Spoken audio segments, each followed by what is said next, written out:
Je l'ai proposée au regard du thème général qui était retenu pour ce cycle, tout en me doutant bien qu'elle était un peu différente de ce qu'aborderaient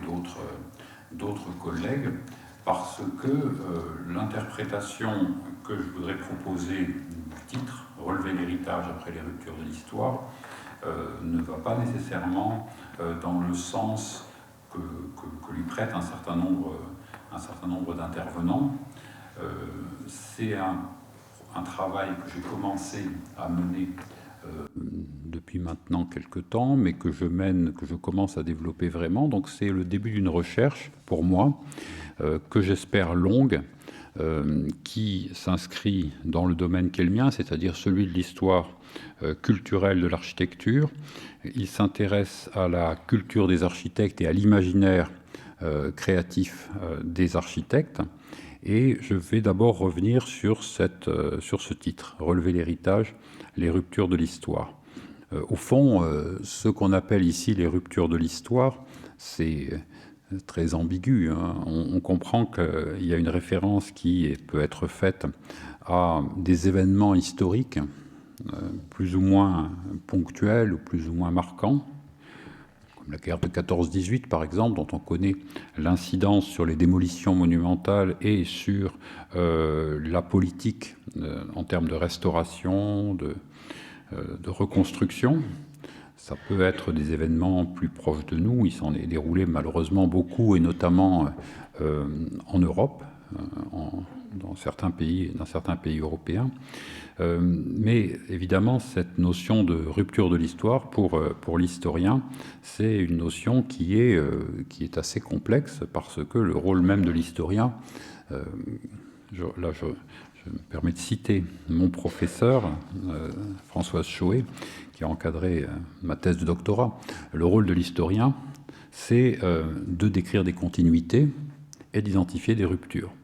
Et donc, par conséquent, le travail même de l'historien, si on en croit une telle phrase, serait de montrer comment les choses continuent, comment les choses se passent d'une génération à l'autre à travers les expériences qui se poursuivent, et puis d'autre part, identifier les moments où il se passe quelque chose comme une rupture, c'est-à-dire au fond les moments où cette continuité ne cesse pas d'exister, mais les basculements, les mutations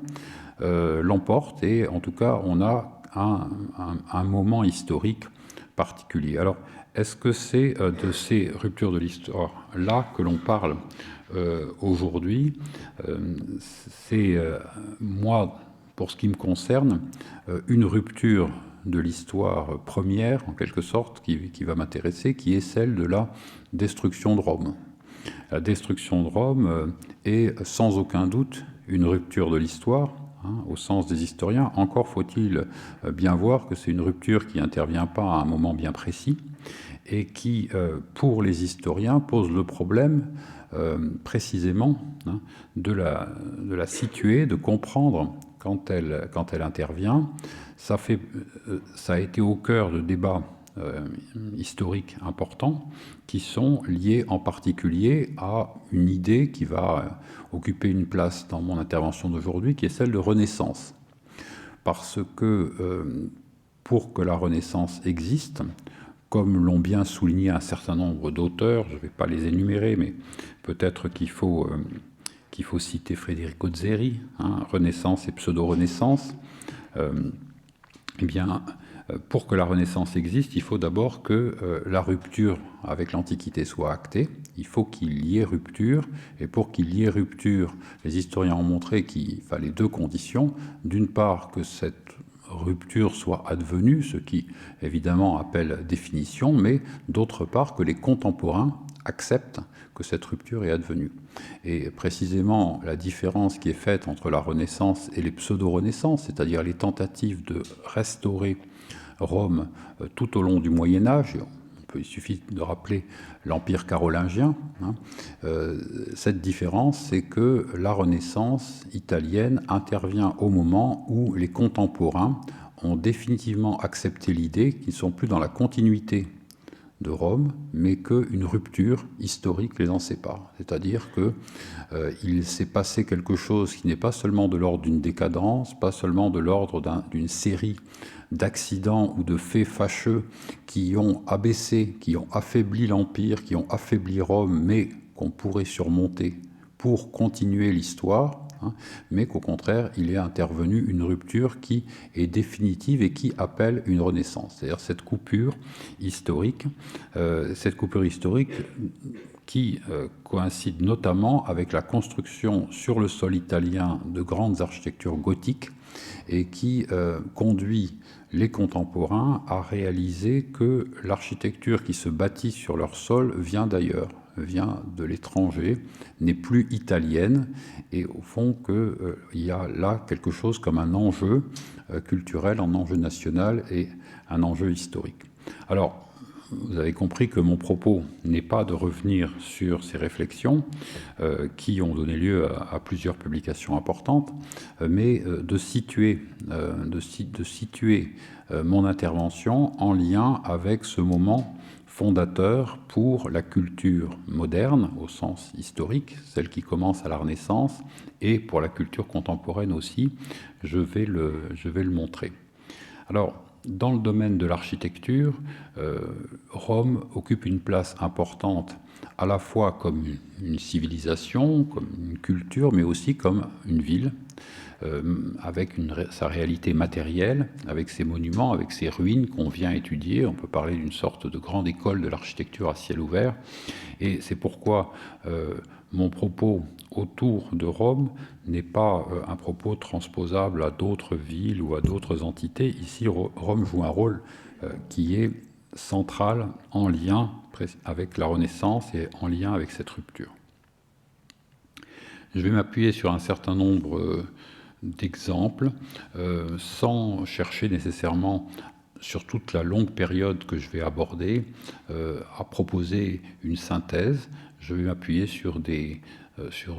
travaux qui sont le plus souvent de l'ordre culturel, mais vous verrez que dans certains cas, il y a aussi des bâtiments qui sont en cause. Mon intention est de montrer que cette rupture et au fond la volonté de dépasser cette rupture qui engage les architectes européens, italiens, français et européens de façon plus générale dans un processus de restitution, un processus qui consiste à relever l'héritage, pour le coup, est constitutive non seulement de savoir, de savoir-faire, mais au-delà, et c'est la proposition que je veux faire pendant cette conférence, d'un imaginaire architectural qui,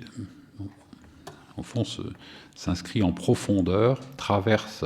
plusieurs siècles et peut être considéré comme une assise non seulement culturelle et technique, mais même imaginaire, voire psychologique, même si je n'aborderai pas cette dimension aujourd'hui, de la création architecturale en Occident,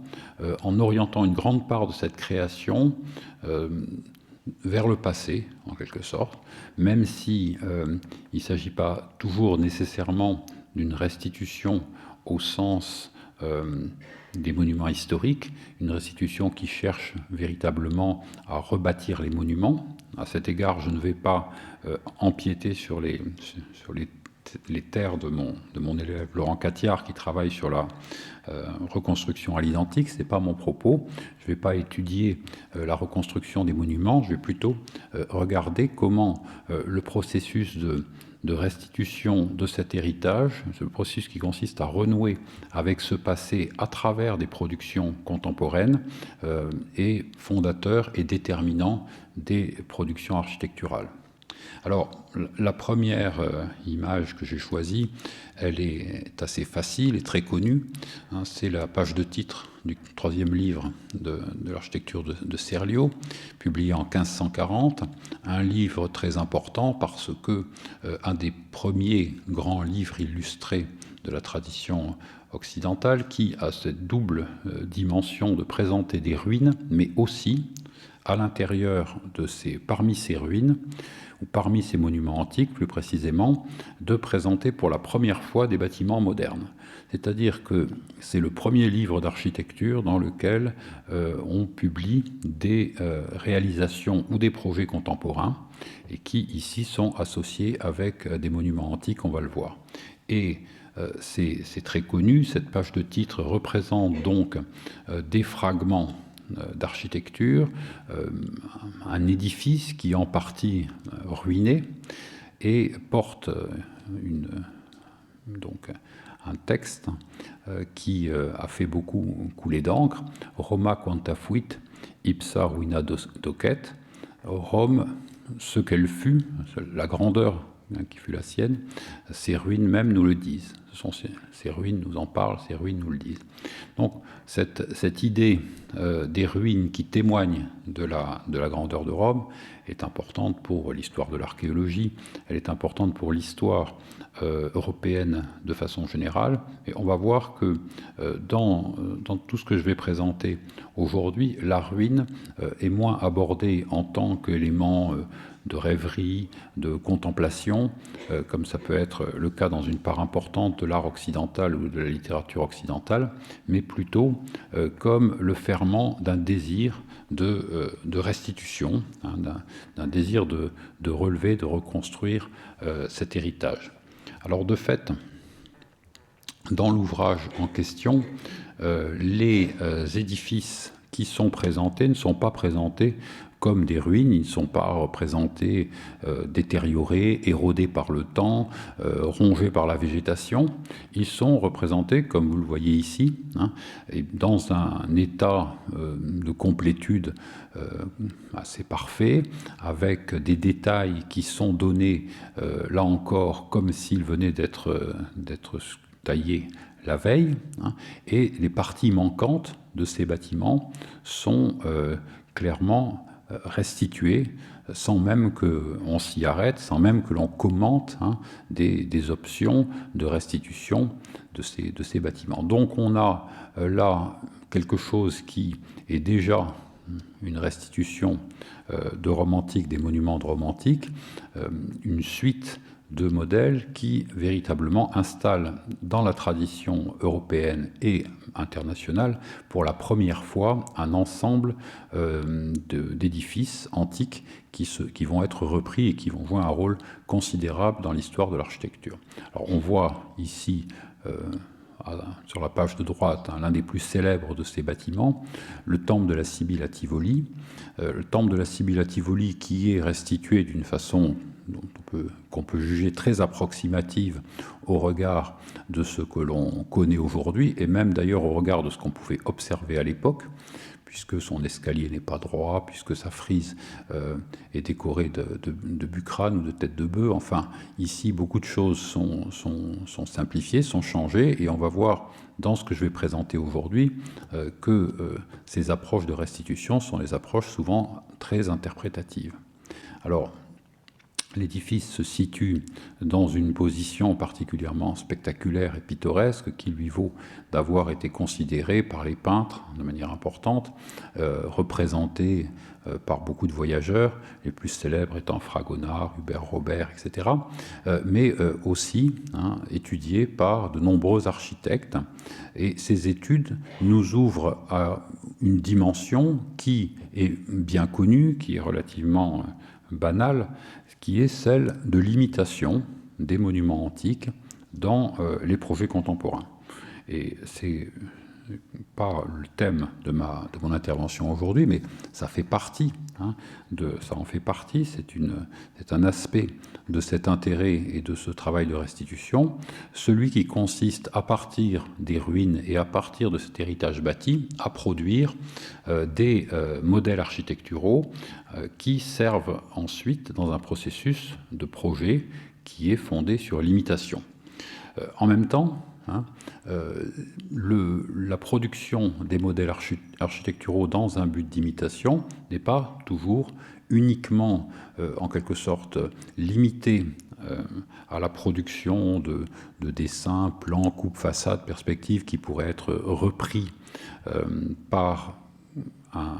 par un dessinateur, par un concepteur, elle peut aboutir à la construction d'ensembles qui, au-delà même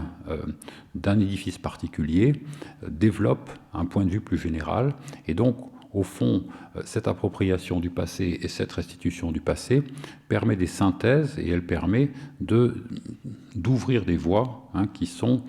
pas seulement celles de la répétition ou de la reproduction. Alors, autour de cet édifice-ci, on peut donner quelques illustrations avec d'abord ce dessin qui est extrait de l'ouvrage de Charles-Édouard Isabelle, les édifices circulaires et les dômes, où ce temple de la Sibylle à Tivoli est restitué, il est restauré graphiquement, et cette restauration graphique s'inscrit dans un contexte, les édifices circulaires et les dômes, qui donne comme fil conducteur une forme architecturale, le cercle, développé en plan ou en 3 dimensions. Et évidemment, il ne s'agit ni d'un propos historique, ni d'un propos véritablement archéologique, mais bien de la construction d'un regard sur l'architecture organisé autour d'une réalité géométrique qui est très importante en Europe depuis la Renaissance. Et puis, il se trouve qu'il y a en ce moment une exposition à la Cité de l'Architecture sur le globe. Et cette récurrence de l'intérêt pour le cercle ou pour la sphère, évidemment, est liée au néoplatonicisme de la Renaissance et qui se poursuit pendant les périodes suivantes. Mais ici, Charles-Édouard Isabelle va non seulement s'intéresser attentivement à des bâtiments qu'il va restituer, mais il va, à partir de cela, former une idée générale d'un groupe d'édifices qui contient en elle-même une hypothèse sur la lecture de l'héritage architectural en général, c'est-à-dire un héritage qui s'ordonnerait à travers une lecture transhistorique, transpériode, selon une organisation, au fond, typologique, c'est-à-dire par type formel, en l'occurrence une typologie formelle, le cercle, le carré, etc. Et il part de ce qui représenterait vraiment la forme la plus universelle à cause de les caractéristiques mêmes d'abstraction du cercle ou de la sphère. Alors cette restitution-là, on peut la rapprocher, parce que je prends juste cet exemple autour des questions d'imitation, d'intervention d'un autre architecte un peu précédent, Jean-Jacques Lequeux,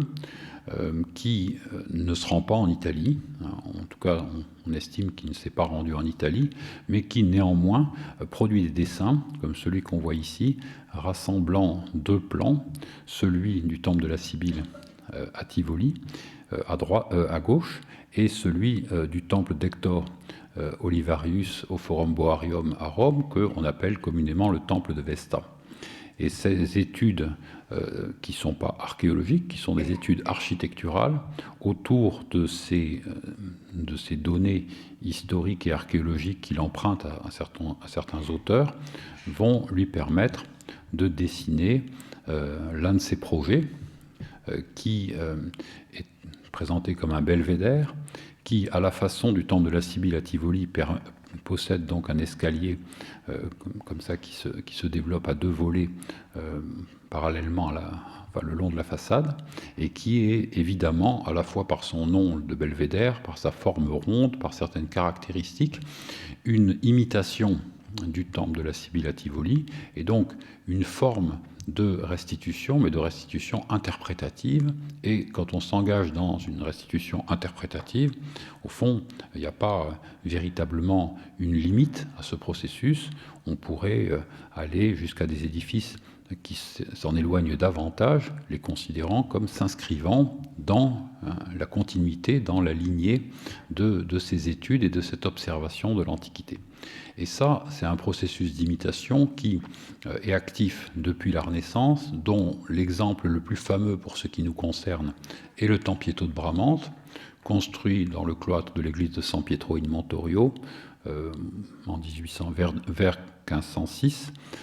par Donato Bramante. Et ce bâtiment est très important. Il renvoie en effet explicitement à ces temples circulaires,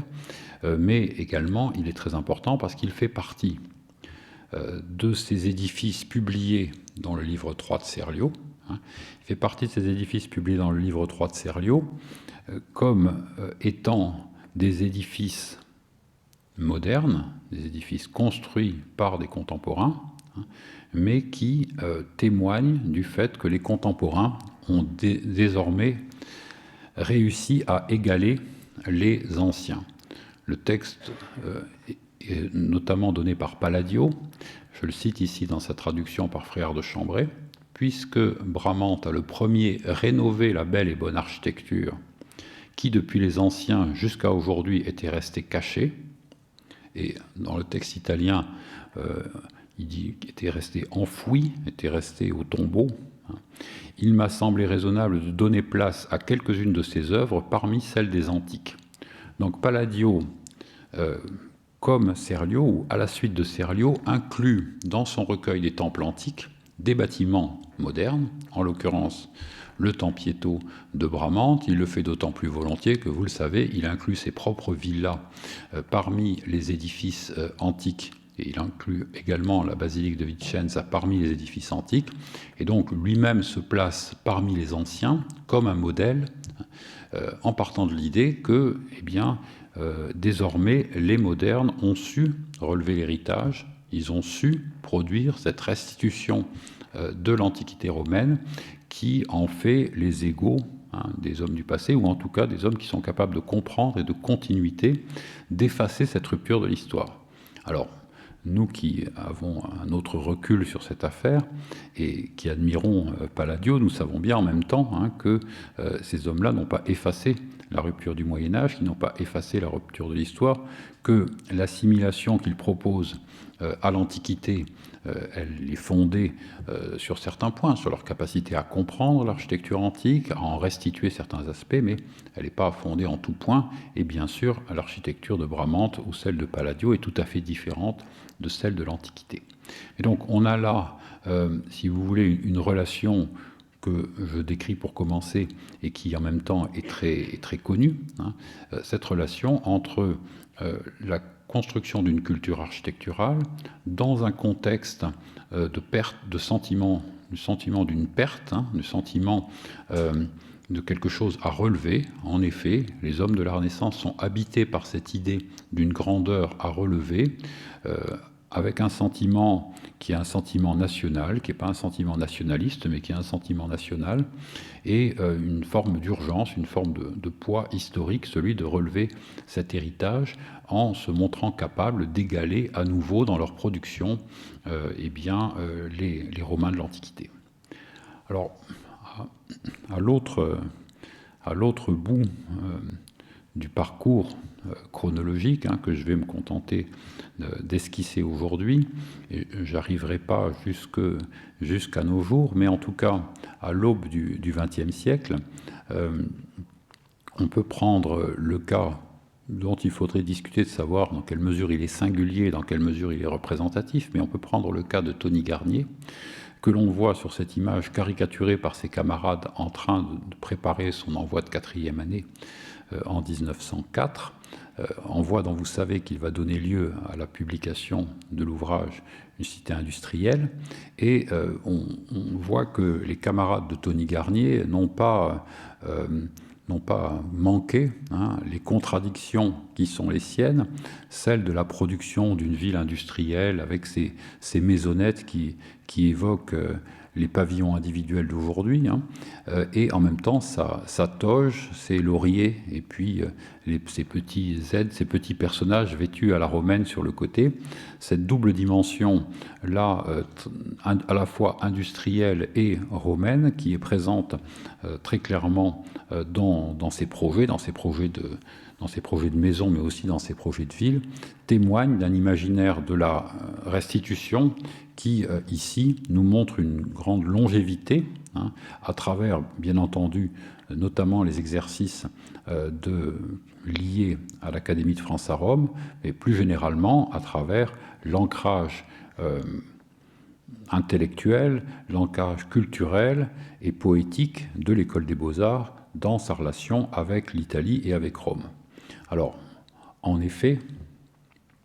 la cité industrielle de Tony Garnier, c'est une cité industrielle, c'est-à-dire qu'elle possède deux grandes usines, un barrage que l'on voit ici à l'horizon. Ce n'est pas la Rome antique qui est restituée, mais en même temps, cette ville contient beaucoup d'éléments qu'on pourrait qualifier d'éléments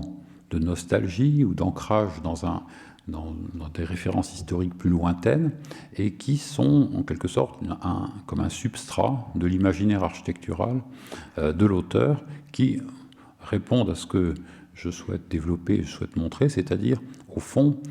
l'idée de Rome antique, de Rome disparue, de Rome ruinée, comme quelque chose qui opère à l'arrière-plan de la conception architecturale de ces hommes qui ont vécu à Rome, qui ont vécu à la Villa Médicis, qui ont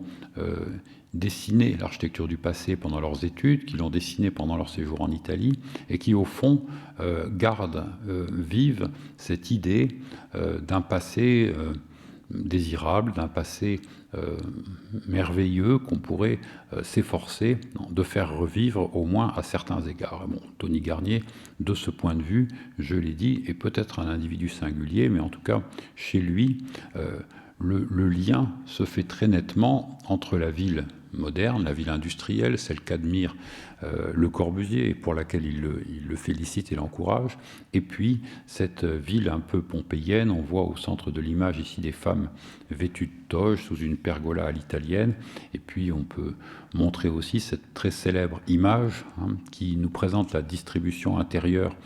d'une maison avec cette femme vêtue à l'antique et le bâtiment coupé, comme s'il s'agissait d'une fouille antique à un certain niveau, ce bâtiment qui est présenté sous une forme qui nous rappelle évidemment les fouilles archéologiques, celles qui font émerger de terre seulement 1 mètre, 1,20 m de construction, et cette volonté évidemment de la part de Tony Garnier d'évoquer poétiquement l'Antiquité, de s'inscrire dans un dialogue avec Pompéi, de s'inscrire dans un dialogue avec la Rome antique, est quelque chose qui participe d'un mouvement général, celui qui met en dialogue la ruine et l'architecture contemporaine, celui qui fait dire à Auguste Perret qu'un bon bâtiment est un bâtiment qui fait des belles ruines, celui qui conduit quelques générations plus tôt Johnson à Londres à faire représenter ses propres bâtiments en ruine, ses propres bâtiments ruinés, comme la Banque d'Angleterre par exemple, et qui travaille cette interrelation entre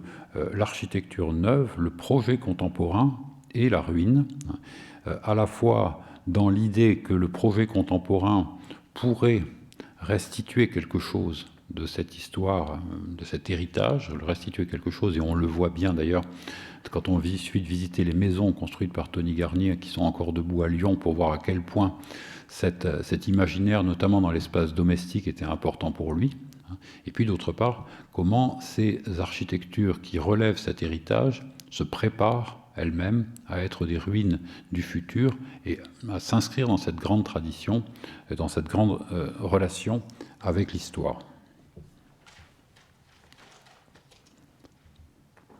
Alors, ça pour donner en première approche un cadre historique assez large à cette présentation,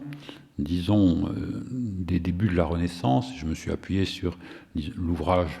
probablement le plus important en termes iconographiques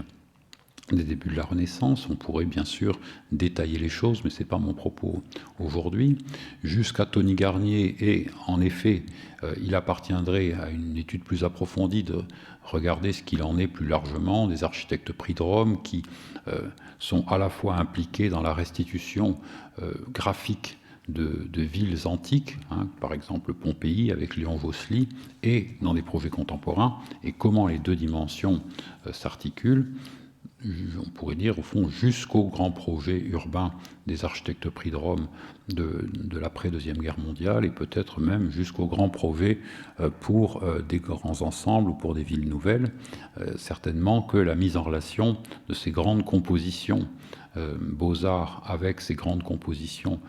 urbaines contemporaines est quelque chose qui doit être approfondi, même si ça a été déjà évoqué par certains auteurs. Alors, cette question, bien sûr, d'un héritage qui doit être restitué, qui doit être relevé, elle passe à la fois par un travail graphique, qui est un travail de restitution pour la connaissance des édifices dans leur complétude, et éventuellement par un travail physique. Donc, un des exemples les plus fameux, à l'origine de la tradition de la restauration monumentale, de la tradition contemporaine de la restauration monumentale, c'est l'Arc de Titus à Rome. On en voit ici donc une représentation gravée dans l'ouvrage de Serlio que je vous ai montré en commençant. Et dans cette représentation gravée, vous voyez que l'édifice est restitué, là encore, dans un état parfait,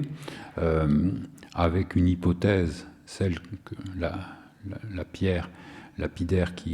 le texte qui est sculpté est posé au-dessus de la corniche principale de l'édifice, mais on a sinon une restitution qui est assez conforme à ce qui sera fait par la suite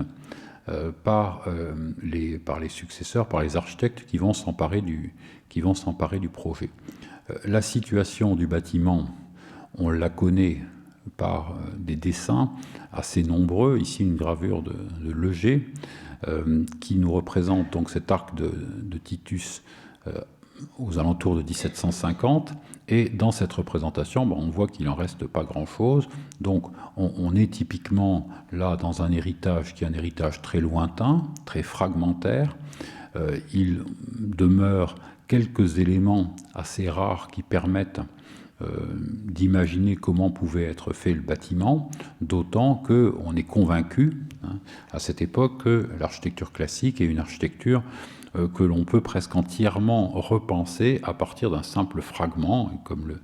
dira Quatremer de Quincy à la fin du XVIIIe siècle ou au début du XIXe siècle. Dans l'architecture classique, il suffirait de disposer vraiment d'un tout petit élément pour dérouler à partir de la règle des ordres, à partir des règles classiques, et au fond reconstruire entièrement l'édifice. Alors, ces convictions néoclassiques, aujourd'hui, les archéologues ont montré leurs limites. Ça fait un moment qu'on connaît leurs limites, mais enfin, malgré tout, c'est un point sur lequel peuvent s'appuyer les architectes qui proposent des restitutions et qui proposent de relever ces édifices. C'est le cas de Jean-Marie Guenepin qui consacre un envoi de Rome en 1810 à cette construction, qui donc relève la situation actuelle attentivement, et puis qui ensuite, à partir de là, va dessiner des propositions de restitution graphique. Bon, si je vous montre ce bâtiment de cette façon, c'est parce que c'est un des rares qui donne lieu assez rapidement par la suite, en 1823, à une véritable restitution physique. Une restitution physique qui est exemplaire, exemplaire pas au sens où ce serait forcément l'exemple à suivre, mais qui est exemplaire d'une certaine approche de la restauration, avec des choix, comme toujours, qui sont contingents et d'autres choix qui sont scientifiques, mais qui, en tout cas, propose un modèle, une approche d'une restitution physique du bâtiment. Et donc là, ici, on n'est plus dans l'imitation, comme tout à l'heure, on n'est plus dans une restitution qui consisterait à s'approprier une culture architecturale pour faire des nouveaux projets, mais on est dans le fait de relever physiquement un bâtiment après une rupture de l'histoire qui ici n'est pas un traumatisme au sens d'un assez bref conflit ou d'un événement dramatique particulier, mais qui est une rupture civilisationnelle, c'est-à-dire que, au fond, on relève quelque chose dont on considère que c'est notre histoire. Je parle comme les hommes du début du XIXe siècle, on considère que c'est une histoire qui nous appartient, dont on veut être les héritiers, même si, sur le plan strictement historique, c'est un passé qui est complètement révolu. Alors, le cas du temple dit de Vesta à Rome, un temple qu'on attribue, enfin qu'on considère aujourd'hui comme le temple d'Hector Olivarius, est intéressant parce que souvent il a été moins commenté. Il a donné lieu également à un travail de restauration, à des études graphiques, mais aussi à des interventions physiques, et en même temps, davantage que l'arc de Titus, par son caractère emblématique, il a inspiré des compositions architecturales et des travaux contemporains. Alors, la perspective que je vous montre ici, elle est donc de Jean-Antoine Cousin, pensionnaire à Rome entre 1802 et 1805, qui consacre son envoi à ce bâtiment. Et cette initiative va servir de fondement à une intervention architecturale beaucoup plus modeste, mais qui est réalisée néanmoins sous l'Empire et qui va apporter des modifications au bâtiment, comme on va le voir. Jean-Antoine Cousin n'est pas un théoricien au sens où on l'entend, mais enfin, il s'exprime sur ce travail en 1822 dans le livre qu'il publie, Du génie de l'architecture. Et vous allez voir que les ambitions derrière cette entreprise sont des ambitions qui sont loin d'être uniquement factuelles ou matérielles. À l'égard de la pensée métaphysique et de la destination de l'édifice, Ovide dit qu'il fut fait de forme ronde pour représenter la terre, qu'il fut entouré de colonnes et qu'il était couvert d'airain de Syracuse, que c'était dans ce temple que se conservait le feu sacré, non dans une lampe, mais alimenté sur l'autel avec du bois. Inspiré de tous ces renseignements, nous nous sommes fait l'architecte du temple de Vesta, au moins pour le rétablissement de la pensée. Quant à la disposition générale, nous l'avons placé dans une enceinte pour plusieurs raisons. D'abord, l'austérité du sujet et le sexe des prêtres, c'est le sexe féminin des prêtres, c'est pas... La disposition ouverte du temple, enfin la conséquence que l'on peut tirer de l'espèce de pavé dont il était entouré et qu'on ne retrouve que dans les cours des anciens. Alors vous voyez qu'on a ici des observations matérielles, physiques. On a la lecture de textes anciens qui permettent de documenter, on pourrait dire, historiquement le bâtiment, et puis on a la conviction acquise par Jean-Antoine Cousin qu'il est capable de se faire l'architecte du temple de Vesta, c'est-à-dire il est capable, à travers les éléments dont il dispose, de se projeter dans le passé. Il est capable, au fond, d'éliminer l'espace de temps qui le séparerait de cette époque pour proposer un certain nombre de choix qui relèvent de son initiative personnelle, comme celle de placer ce temple dans un enclos circulaire, parce qu'il croit que c'est un temple de Vesta et que donc il était servi par des Vestales, etc. Donc on a là toute une série d'éléments qui sont à la fois de connaissances physiques, qui sont de l'ordre de la connaissance historique, qui sont de l'ordre aussi d'une projection du concepteur dans l'époque dont il s'occupe, cette projection qui passe ni exactement par la connaissance historique, ni exactement par la connaissance matérielle, la même qui fait dire à Charles Garnier, lorsqu'il conçoit les pavillons de l'exposition de l'histoire de l'habitation pour l'exposition universelle de 1889, qu'il dessinait les pavillons des différentes époques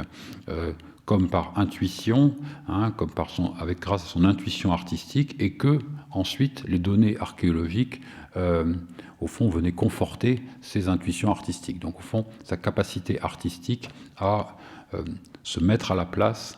des hommes du passé et à créer à leur place un bâtiment qui soit authentiquement un temple du 1er siècle avant Jésus-Christ, en l'occurrence. Alors, ce que Cousin observe, c'est un temple d'Hector Olivarius qui, à ce moment-là, est assez dégradé. On le voit ici dans une gravure de Piranèse des années 1750, c'est-à-dire que le temple a été entièrement bâti entre les colonnes, il est occupé, il est habité, il est privé d'entablement. On a une toiture qui repose directement sur les colonnes. Il manque d'ailleurs une colonne, il en manque une seule, on ne la voit pas là. Et puis il a été aussi transformé en église, donc il y a à la fois dans la cella une église et à la fois toute une série d'occupants dans les espaces extérieurs. L'environnement, puisqu'on parlait du pavé, et pas à négliger, l'environnement du temple est assez, vous voyez, mouvementé. Il comprend différents éléments, on le voit ici, en particulier donc la place n'est pas pavée, elle n'est pas pavée, elle est en terre battue, il y a simplement un chemin il y a un chemin empierré pour le passage des voitures, et puis il y a ici à gauche un abreuvoir probablement. Ici c'est représenté comme un lavoir, mais ça paraît peu plausible. En réalité un abreuvoir qui se trouvait dans la place en vis-à-vis du temple. Alors voilà le détail de l'abreuvoir en question. Piranèse le représente comme un lavoir, mais il place des barres métalliques entre les bornes du coup. Je ne vois pas comment les lavandières pourraient s'y tenir. Donc certainement, comme le décrivent les textes de l'époque, c'était en fait un abreuvoir pour les bêtes et notamment pour les bœufs qui tiraient les charrettes. Et on voit un pavement assez irrégulier ici et fragmentaire au pied du temple. Alors, le temple lui-même est dégradé et les commentaires qui sont faits à ce moment-là, au XVIIIe siècle, ça fait partie de notre réflexion. Les commentaires déplorent cet état de dégradation. En réalité,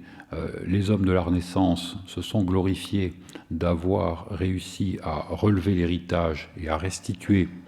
des édifices qui aient égalé ceux des Romains de l'Antiquité, mais les hommes du XVIIIe siècle, comme du reste à Paris, dans les commentaires qu'ils produisent sur l'espace public et sur l'architecture, se plaignent que les plus grands monuments de l'Antiquité romaine sont laissés à l'abandon. C'est-à-dire que là, on a une réflexion à caractère patrimonial qui est d'un type différent. Il suffit plus d'avoir la conviction qu'on est capable d'en faire autant, même si dans la pratique, on était loin d'avoir rebâti Rome dans sa splendeur, mais on a également maintenant l'expression d'une réflexion historique, d'une réflexion critique qui met en cause les contemporains, mais qui met aussi en cause les prédécesseurs. Et la question de l'état de dégradation de ces bâtiments se pose non seulement comme une incurie des pouvoirs publics contemporains, mais aussi en termes de responsabilité historique. Et c'est assez frappant parce que le débat, évidemment, on est à une époque qui est celle de la naissance de l'histoire. Le débat fait émerger l'idée, ou en tout cas l'interrogation, qui consiste à savoir qui a détruit Rome. Et cette polémique, elle n'est pas sans conséquence. Elle a vraiment à voir avec le thème de ce cycle de conférences, puisque les ruptures de l'histoire, d'accord, mais il faut des coupables aussi. En tout cas, dans certains cas, les coupables sont faciles à identifier. Dans d'autres cas, les choses sont moins certaines. Et bien évidemment, pour ce qui concerne Rome, avec la très longue durée pendant laquelle la situation va se dégrader et les choses vont évoluer, les coupables sont multiples, ce qui donne lieu à des interprétations historiques variées. L'abbé Avril, en 1774, dans son livre sur les temples anciens et modernes, va émettre l'idée que la Rome antique, par exemple le Panthéon, aurait été davantage détruit par les chrétiens eux-mêmes et par les Romains eux-mêmes que par les barbares et les invasions. Et là, la discussion se porte sur la façon dont les contemporains ont exploité les matériaux, ont pillé leurs propres monuments. L'abbé Avril avançant l'idée que les fameux barbares, qu'on rend souvent coupables de la démolition des grands monuments, ont laissé ces monuments dans un état bien meilleur que ceux que l'on trouve aujourd'hui, et que les dégradations intervenues entre-temps sont entièrement liées, d'une part à l'incurie, mais en gros à l'avidité des contemporains et à la façon dont ils ont pillé ces bâtiments et dont ils les ont utilisés. Donc la discussion sur la protection, la restitution de ces édifices s'accompagne d'un débat qui évidemment est important au siècle des Lumières parce qu'il met en cause aussi l'Église. Il s'accompagne d'un débat sur l'origine de cette rupture, sur l'origine de cet abaissement, hein, si on peut dire. Alors la restitution, dont on voyait tout à l'heure la perspective, hein, est publiée de cette façon dans l'ouvrage de... Elle est publiée de cette façon dans l'ouvrage de Cousin, avec à la fois donc la perspective en haut, le plan, cet enclos circulaire contenant l'édifice, hein, qui est assez étrange dans sa conception, parce que en fait il y a du bâti à l'arrière et puis un enclos qui semble assez léger à l'avant, en référence en réalité à la situation contemporaine, mais il est intéressant de noter qu'il y a aussi des éléments de restitution de l'état actuel, même s'ils sont sommaires, donc des éléments de documentation qu'on peut qualifier de documentation historique ou archéologique, selon un schéma qui reprend en fait les planches de l'ouvrage de Sérou d'Agincourt qui venait d'être publié. Alors, le temple d'Hector Olivarius, vers 1850, on le voit ici, hein, entre la place, dont vous voyez qu'elle est en terre battue, avec de l'herbe. Ici, il y a une chaussée empierrée qui permettait aux voitures de la traverser sans s'embourber. Hein. Et puis à l'arrière, un jardin qui domine le Tibre en balcon. La situation que l'on voit là est une situation consécutive à une intervention par Giuseppe Valadier sous l'Empire français entre 1809 et 1810.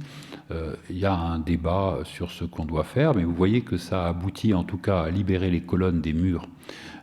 qui s'y trouvaient, à libérer en fait le bâtiment de son statut d'église, son statut religieux, comme au Panthéon. On place des grilles pour interdire l'entrée, donc ici du portique, notamment aux sans-abri, hein, qui sont nombreux à Rome à ce moment-là. Et puis on place un gardien à l'intérieur du bâtiment. Donc on crée un vrai environnement de protection archéologique avec un mur qui fait tout le tour du bâtiment, hein, que l'on voit un petit peu ici, c'est-à-dire que le bâtiment est séparé des jardins qui se trouvent à l'arrière par une sorte de corridor. Et l'intervention, évidemment, est assez modeste, hein, par rapport à la restitution de Cousin. C'est-à-dire qu'on ne décide pas de restituer un entablement, on reste avec une simple toiture posée sur les chapiteaux, et il y a un écart assez net entre l'ambition de restitution, l'idéal de restitution et ce qui est réellement mis en place. Ce qui est réellement mis en place, c'est peu de choses. On voit ici, sous cet autre angle, on voit bien les emmarchements, ici, qui sont reconstruits, cette partie de reconstruction. Donc, les interventions sont assez minimales. Et en un sens, on montre beaucoup plus souvent l'arc de Titus, hein, mais en un sens, cette intervention-là est assez intéressante parce que, bon, elle arbitre, hein, entre une ambition de restitution générale sur le bâtiment et puis une intervention plus pragmatique et aussi plus limitée qui établit l'édifice dans un état qui continue de poser problème, qui continue d'interroger. Donc on voit ici les fameuses marches construites, qui continuent d'interroger puisque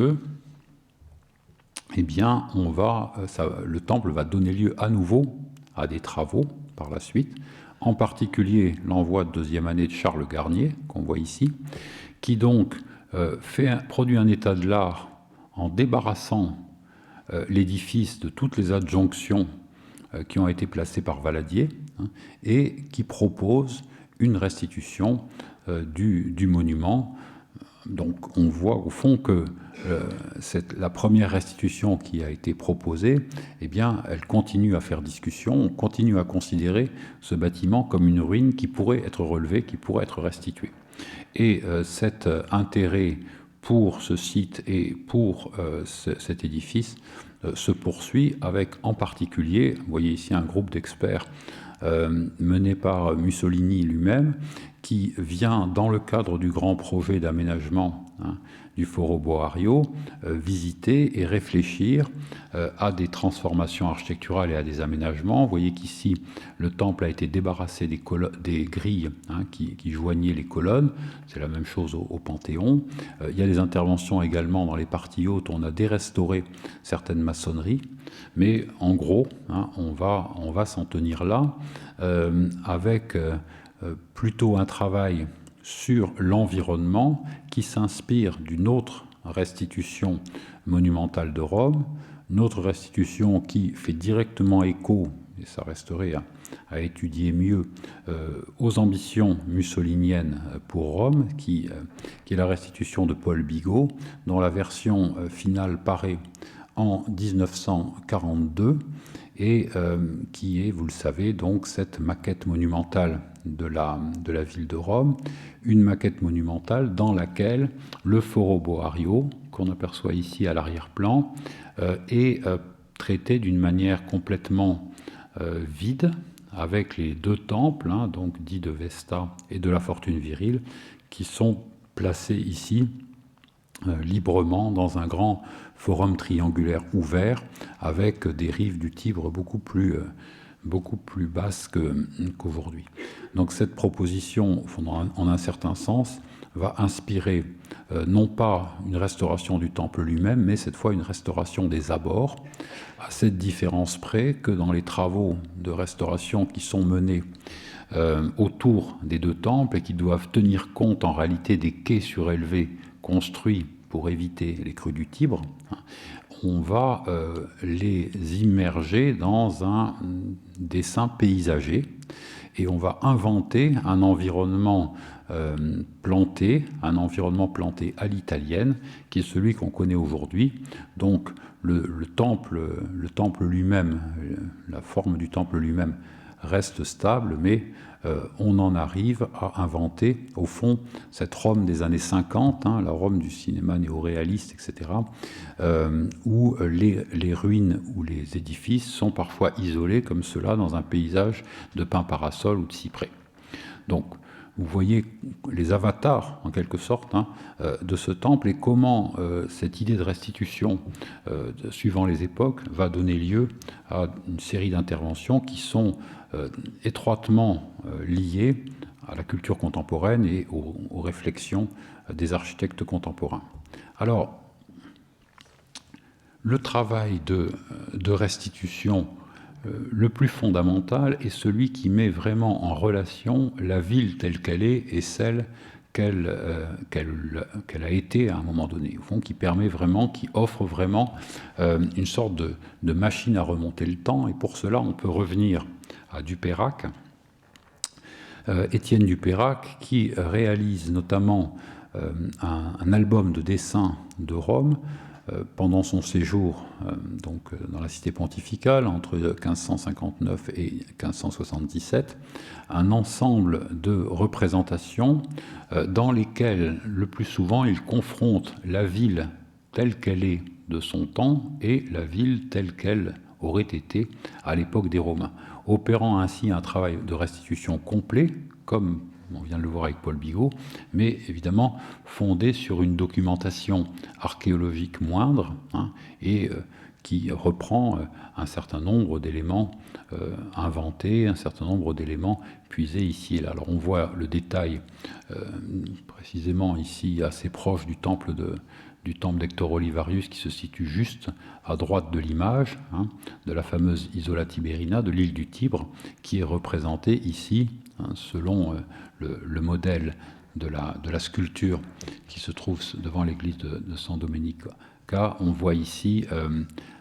une forme qui ne sera pas reprise ensuite par les archéologues, et qui ne sera pas reprise non plus par Paul Bigot, mais qui inspire un certain nombre de projets dans la tradition architecturale occidentale, notamment, plusieurs projets, des piles de ponts, etc., mais notamment ici ce projet par Jean-Jacques Lequeux, de l'enceinte longitudinale des Consentis de Neptune, qui est à Fourché sur le lac Amour. Alors, cette capacité, à partir des ruines antiques, à partir d'une culture littéraire et une série d'inventions qui sont souvent d'ordre poétique ou artistique, à faire émerger des projets, des propositions nouvelles, on peut l'illustrer à travers de multiples exemples. Je vais donc pas être trop disert sur ces points, mais évidemment, il y a un certain nombre de grands monuments dans le paysage romain qui servent de source d'inspiration pour des projets de restitution. On voit ici donc une des deux versions du mausolée d'Adrien par Jacques Androuet du Cerceau. Je vous rappelle donc la situation en 1852, le château Saint-An, qui avait peu varié, soit dit en passant, entre la fin de la Renaissance et le milieu du XIXe siècle, de ce mausolée transformé en fort qui commande l'entrée du Borgo Santo Spirito au débouché du pont Saint-Ange. Et pour aller vite, je présenterai cet autre projet de Jean-Jacques Lequeux, alors un projet d'édifice qui fait explicitement référence au mausolée d'Adrien, mais qui, vous le voyez, comporte une coupe qui, elle, fait référence à autre chose, en l'occurrence au Panthéon, avec le système des coupoles, qui est repris du système des coupoles du Panthéon. Et vous savez que Lequeux avait travaillé à ce projet dans l'agence de Soufflot entre 1779 et 1780, et par conséquent, il va utiliser ces deux savoirs, celui livresque issu d'Andréou du Cerceau pour dessiner l'extérieur du monument, et celui pratique appris dans l'agence de Soufflot pour dessiner l'intérieur. Puisque j'en suis à Lequeux, et sans m'apesantir, je vais évoquer un point que je ne développerai pas davantage aujourd'hui, qui concerne les restitutions à partir de sources littéraires, c'est-à-dire celles qui s'appuient sur aucun document physique, archéologique ou documenté, ou très peu, et qui au contraire reposent sur la lecture, en l'occurrence ici de Pline, pour le tombeau de Porséna, dessiné par Lequeux. Et donc, je ne m'étends pas, je vous montre simplement, en contrepartie de cela, un relevé, cette fois, du tombeau de Porséna à Chiusi par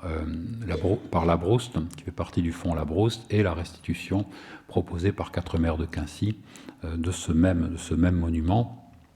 Dans le même ordre d'idées, la restitution à partir de textes et d'écrits donne lieu à toute une tradition autour notamment de la villa de Pline. Ici, un projet de l'un des élèves importants de Percier, Hautebourg, de restitution de cet édifice. Donc, dans le cadre de cette intervention, je ne vais pas développer cette question qui, cependant, est importante pour la construction de l'imaginaire architectural, celle qui consiste à restituer à partir de textes et de lectures anciennes. Alors, l'ouvrage de Dupeyrac, qui présente assez curieusement toujours en premier lieu la restitution et en deuxième lieu l'état contemporain. Mais enfin, c'est curieux, mais ça revient à rétablir l'ordre chronologique, si on veut, en montrant ce qui fut d'abord et ce qui est aujourd'hui, nous permet de nous arrêter sur quelques monuments remarquables. Ici, la colonne Trajane qui fait l'objet de l'envoi de Rome de Charles Percier en 1788, à une époque où on ignore encore que la politique néoclassique de Napoléon, en termes à la fois architectural et politique, va conduire à la construction d'une réplique, d'une restitution de cette colonne Trajane dans la place Vendôme, la colonne de la Grande Armée, en 1806-1810, et même dans un autre empire qu'un élève de Percier, Auguste Ricard de Montferrand, bâtira avec la colonne alexandrine une réplique à nouveau largement inspirée du travail de relevé de son maître. Et donc en effet, la période de l'Empire est un moment extrêmement important, à la fois parce que Napoléon mène une politique, je l'ai dit, je pense qu'on peut la qualifier de néoclassique, en cela qu'elle reprend, y compris dans les actes politiques, des modèles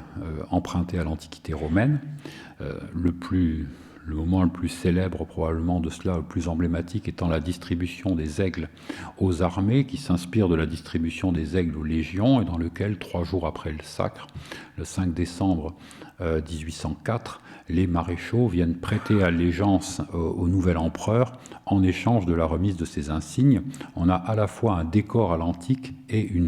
un exercice politique à l'antique, et on sait que Napoléon, au fond, va développer dans le domaine de l'architecture, parce que ça convient bien à sa conception du pouvoir impérial, une série de références impériales. Mais l'autre raison, c'est que, bien entendu, c'est le moment où naît l'école des beaux-arts et où se construit cette culture italienne et antique qui est fondée essentiellement sur la restitution, comme apprentissage et comme, on pourrait dire, comme premier moment de la conception architecturale. Alors ici, bon, la Tribune des Aigles, évidemment, ce néoclassicisme napoléonien, et l'expression de néoclassicisme, le mot même de néoclassicisme est parfois compliqué à employer, mais à propos de Napoléon, il n'est pas tellement, tant on constate que devant chaque problème, il pense antique, et il pense romain. Devant chaque programme, il veut un temple corinthien, et ça donnera lieu, comme vous le savez, à la façade, on voit ici, de l'Assemblée nationale, mais aussi à la façade de la Bourse, ou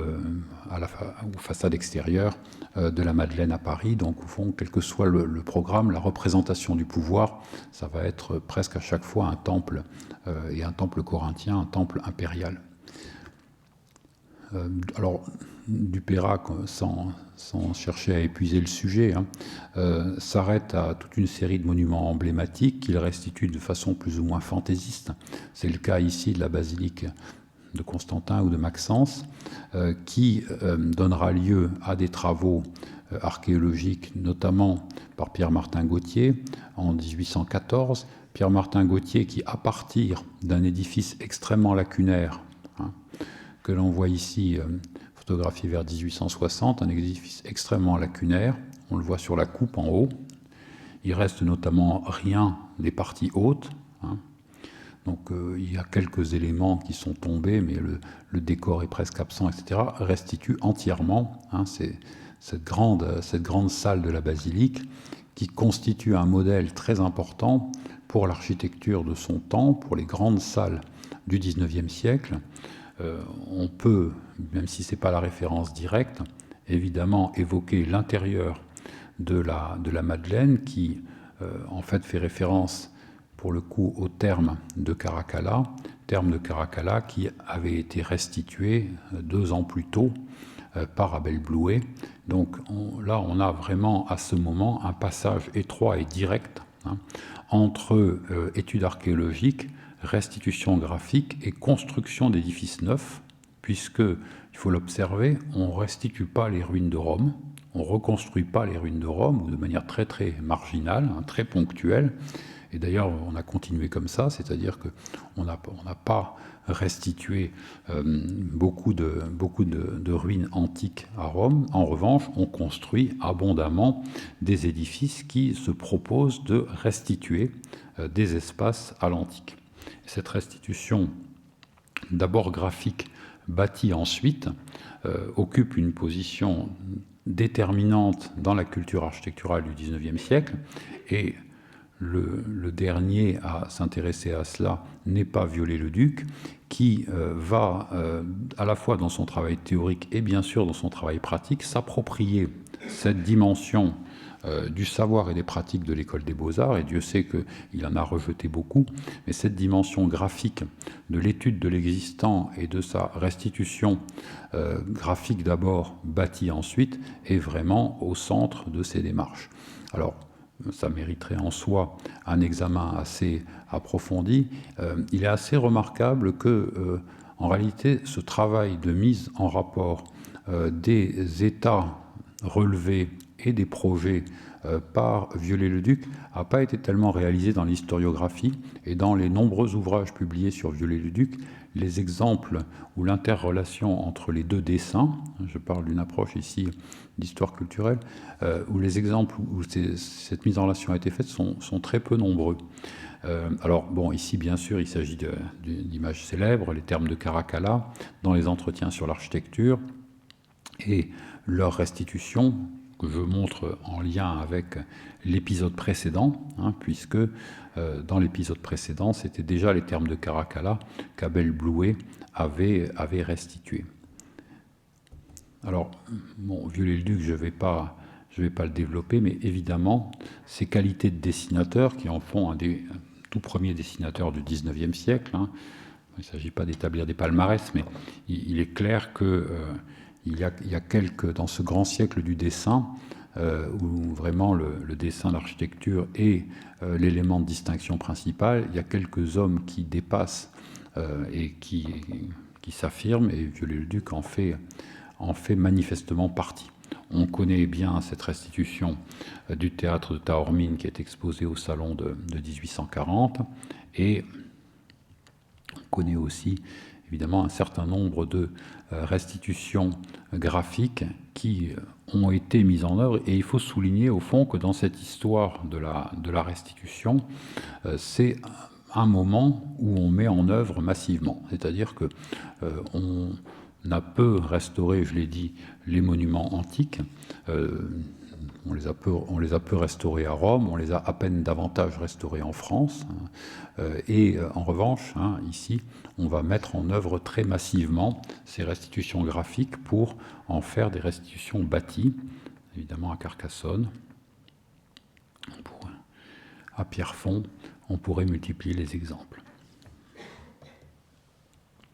Alors, je terminerai avec un dernier cas qui ouvre à une dimension que j'ai pas vraiment développée, qui est celle de la ville et de la composition urbaine. Et curieusement, ce cas nous est fourni non pas par un homme de la fin du XIXe siècle, comme Tony Garnier, mais par Pierre Fontaine, qui, vous le savez, a un statut particulier, puisqu'il n'est pas véritablement pensionnaire à l'Académie de France à Rome. En fait, il a raté le Grand Prix, et il a eu une bourse grâce à des appuis à la cour à Versailles. Donc il bénéficie des avantages de la pension, comme on disait alors, mais sans en avoir exactement les obligations. Et il va néanmoins produire un travail, qui lui tenait beaucoup à cœur, même si ce travail ne fait pas partie des envois de Rome, étant donné son statut un peu ambigu. Il va se proposer de restituer le forum romain, le Campo Vaccino.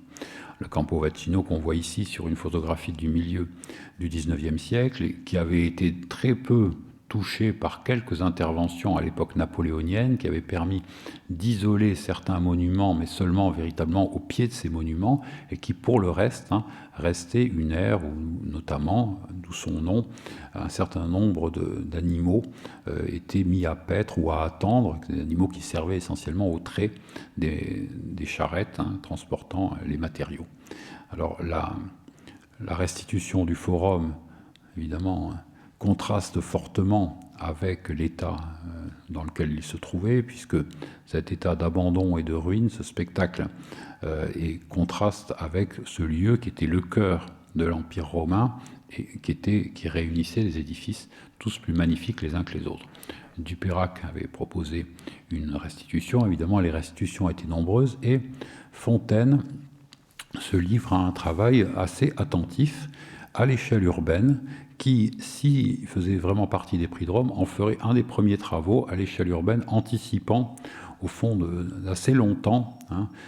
les travaux des pensionnaires sur ces questions. Donc il rassemble les éléments connus à l'époque. Il peut bien entendu pas mener des fouilles archéologiques suffisantes pour connaître ce qui était pas connu, mais en tout cas, il voyait qu'il restitue en noir ce qu'il a l'occasion d'observer, en gris ce qu'il connaît par des sources indirectes, et il restitue ce plan assez attentivement. il a sorti ça de deux grandes vues perspectives qu'il expose dans son atelier d'abord, que Goethe verra pendant son voyage à Rome et qu'il commente. Et Fontaine lui-même est très fier de ses dessins, il en parle à plusieurs reprises. Ce sont en effet des dessins assez remarquables qui n'ont jamais été étudiés pour eux-mêmes de façon précise. D'ailleurs, ces dessins sont dans des collections particulières, même si on les a montrés déjà à plusieurs reprises. Alors, je voudrais terminer en montrant, en mettant en parallèle donc des dessins de Fontaine ou de Percier et Fontaine relatifs à ces compositions, ces grandes compositions de plans. Donc ce dessin pour le plan du Forum et ici un autre dessin, vous le voyez, pour la place du Capitole. En fait ici, la place du Capitole de Michel-Ange avec le bâtiment du Capitole, donc c'est pas exactement le même cadrage, hein, mais on voit quand même ici la basilique de Constantin, l'arc de Septime Sévère, hein, la basilique julienne et au fond la place de Michel-Ange. Sauf que le projet a été complètement rectifié et qu'on a maintenant une place de Michel-Ange carrée, alors que vous savez qu'elle est donc que les deux faces convergent. Hein. On a une rampe qui est droite et puis surtout on a en symétrie un deuxième arc de Septime Sévère, hein, et une organisation complètement régulière de l'espace. Cette mise en relation des deux éléments, me semble-t-il, est intéressante parce qu'elle montre une pratique de l'époque qui consiste à passer du circonstanciel, du cas concret et réel, avec toutes ses imperfections et ses irrégularités, à une situation idéalisée. Et donc, qui consiste à créer toujours à l'arrière-plan des projets en situation réelle, des modèles idéalisés, hein, des modèles réguliers, géométriquement réguliers, qui servent hein, à penser la transformation du réel et qui fonctionnent en relation avec lui. Alors dans ce dessin-là est issu d'un carnet hein, qui provient de la bibliothèque de Fontaine. C'est donc une étude de dimension relativement petite. Dans le même ouvrage, dans le même volume, on trouve ici, vous voyez, ce plan de San Pietro in Montorio, avec deux tempietto de Bramante symétriques. Hein, vous voyez, ici, ça c'est la situation réelle. L'Académie d'Espagne à Rome, le cloître avec le tempietto, l'église de San Pietro in Montorio. On a aussi la rampe ici, hein, avec le calvaire. Et donc ici, on retrouve la rampe avec le calvaire, mais beaucoup plus organisée. Et tout ça est redoublé symétriquement. Donc c'est cette idée d'une restitution de la réalité, qui est une restitution idéalisée, non pas dans un contexte utopique, hein, non pas dans un contexte d'une architecture qui s'émanciperait complètement de la réalité, mais comme un élément opératoire. Et c'est ce qu'on voit, et je terminerai avec ce document, c'est ce qu'on voit dans ce projet de 1812 pour la réunion du Louvre et des Tuileries, un projet qui comporte à la fois le plan réel dans lequel les éléments qui sont étudiés dans les relevés romains, dans les études menées par Percier et Fontaine sont mis en œuvre, la recherche d'une régularité des espaces, d'une ordonnance, l'utilisation de l'architecture antique pour la construction de l'arc du Carrousel, mais aussi dans certaines versions pour la réfection complète du palais des Tuileries, et puis ici, à l'angle du projet, un plan idéal pour la même chose, c'est-à-dire un plan qui